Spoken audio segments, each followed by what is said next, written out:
5 outils à avoir chez toi pour imprimer en sérigraphie. Bonjour à toi, futur sérigraphe. Je me présente, je suis Marie, la fondatrice et la gérante de MDL Sérigraphique. Je veux t'initier à la sérigraphie. Je vais te donner tous les outils possibles pour que toi aussi tu puisses imprimer du textile, des objets, des affiches. Je veux faire perpétuer ce beau métier avec toi.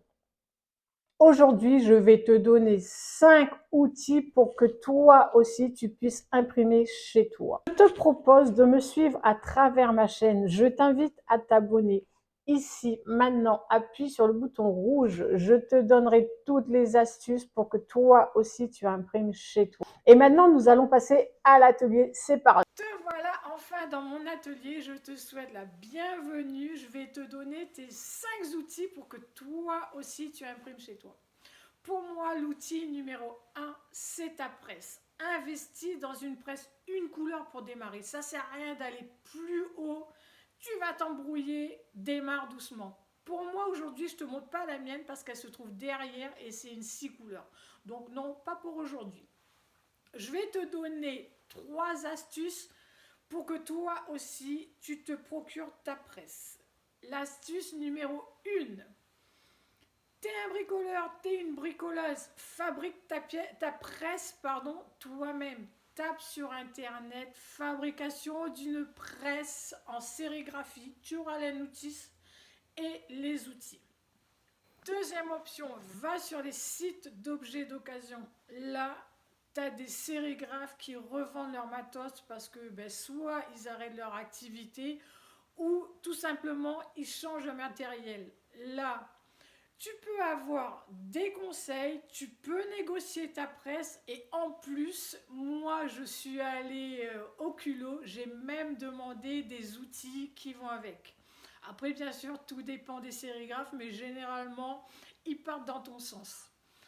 Troisième option, tu as envie de te faire plaisir, tu as un peu les moyens, tu pourras la commander neuve. En plus, tu auras le vendeur, il aura de l'expérience et en plus des connaissances sur la vente de ses presses. Tu seras bien tombé sur ce site, tu pourras l'acheter en toute confiance. Ton cadre, il en existe en bois et en aluminium. Moi, j'utilise l'aluminium et tu vas comprendre pourquoi. Après, fais ton choix. Je te donne l'inconvénient par rapport à l'aluminium. Le bois, ça absorbe l'eau, ça absorbe les solvants et aussi tous les produits que tu vas mettre pour nettoyer ton cadre. Il va gonfler. Quand il va sécher, le bois il va se rétracter.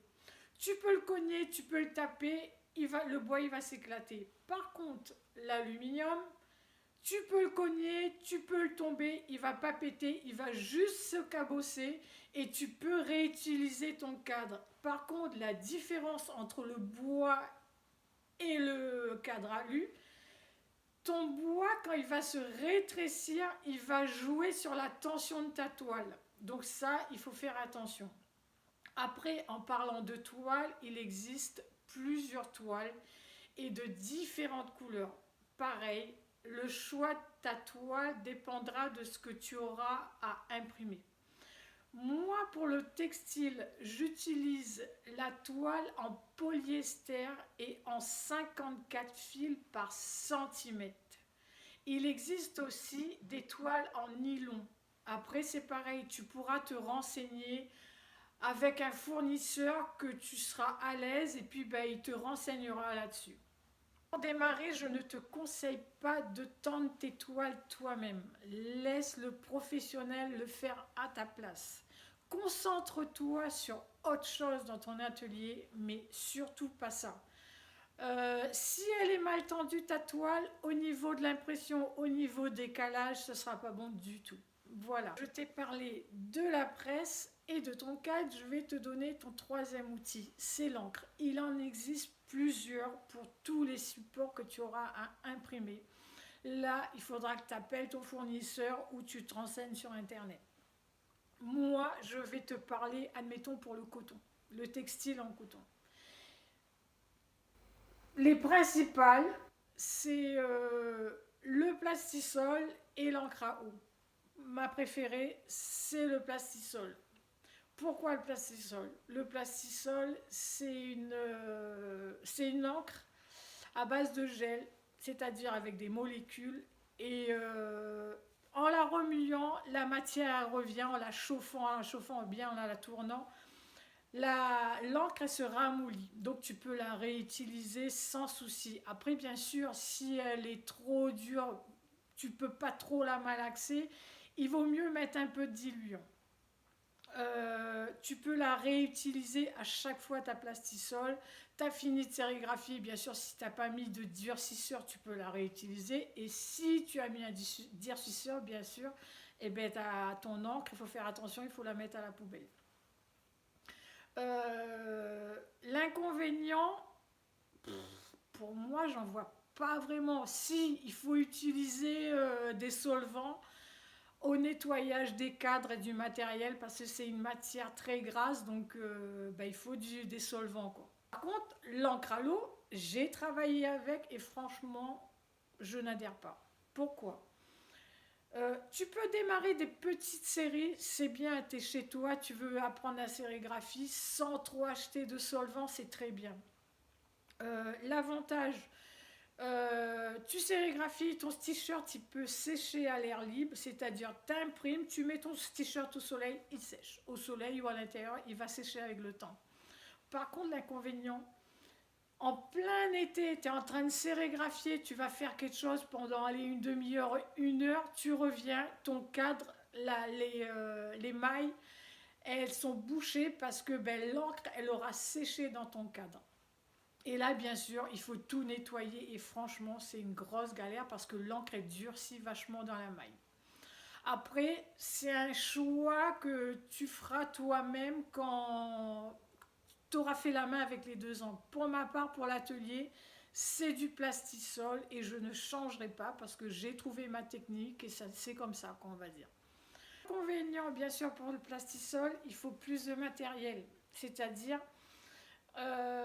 l'encre du plastisol, il faut la polymériser. Un petit peu compliqué le mot, mais je suis arrivée à le dire. C'est-à-dire, c'est une encre où il y a des molécules, elle est humide à la surface, mais aussi à l'intérieur. Si au-dessus, l'encre, elle est sèche, c'est très bien, mais par contre, il faut qu'elle soit sèche aussi à l'intérieur, parce que si elle ne sèche pas, elle ne tiendra pas au lavage. Ton textile, ton encre, au premier lavage, l'encre, ton impression, elle va partir. Donc, il vaut mieux investir dans un petit tunnel, tout dépendra, mais ça après, c'est pareil. Je te donnerai des conseils là-dessus. Je vais te donner ton quatrième outil, c'est le décapeur thermique. Il t'en faut un si tu démarres pour ne pas investir dans du très gros matos. Il vaut mieux commencer par le décapeur thermique. Un décapeur thermique, c'est comme un sèche-cheveux, en plus costaud, qui prend un peu plus de watts, mais à faire attention, quand ça brûle beaucoup et ça fait très mal. Donc bien sûr, attention à la sécurité. À quoi il va servir ton décapeur thermique? Admettons, tu utilises du plastisol. Parlons pas de l'encre à l'eau pour l'instant, parlons du plastisol. Comme je t'ai dit, il faut polymériser l'encre, c'est-à-dire au-dessus et à l'intérieur pour que ton encre elle sèche bien sur le textile et que ton encre elle adhère au tissu.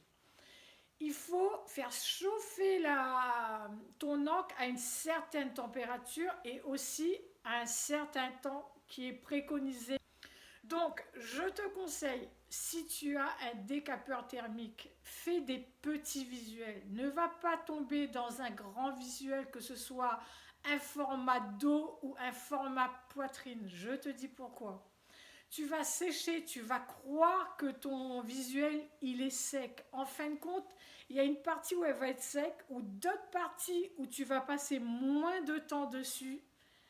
Ton encre ne sera pas sèche. Donc, priorise plutôt des petits visuels. Franchement, ça passera très bien. Après, au niveau du plastisol, il existe un autre outil que je te donnerai plus tard. Pour l'encre à l'eau, je te l'ai dit bien avant, tu n'as pas besoin de matériel pour sécher ton encre. Par contre, si t'es pressé, tu as envie de voir ton t-shirt porté, mets un coup vite fait de décapeur, ça ira très vite. Je déconseille par contre de faire des très grosses quantités avec un décapeur. Pourquoi? Grosse perte de temps. Tu passes plus de temps à sécher le textile qu'à imprimer. Voilà. Après, c'est toi qui vois, c'est ton atelier, c'est toi qui gères ton temps, c'est toi qui gères ton matériel. Moi, c'est mon avis à moi. Je vais te donner maintenant ton cinquième outil. Je vais te le dire, c'est le textile. Choisis un textile quand même de qualité, même si tu démarres. Il existe du textile en 190 grammes. Je me répète, prends un textile en 190 grammes. Tu verras ça dans la description de ton fournisseur où tu vas acheter le textile. 190 grammes, je me le répète. Pourquoi? Déjà dans le temps, il tiendra mieux. Le textile, il est un peu plus épais. Et bien sûr, quand tu vas mettre ta marque ou tu vas imprimer un logo pour un de tes clients, admettons, et bien ton client ou même toi, et bien il sera content de voir son logo sur du bon matériel. Pour moi, c'est mon avis. Après, bien sûr, tout dépend de tes moyens, mais priorise 190 grammes. Voilà, je te dis à bientôt. J'espère que ma vidéo t'aura plu et te sera très utile. N'hésite pas à liker, à partager. Mets-moi en commentaire ce que tu voudrais que je développe rien que pour toi. Je te dis à lundi 8h pétante pour te donner les 4 matériels pour préparer un cadre en sérigraphie. Je te dis à lundi.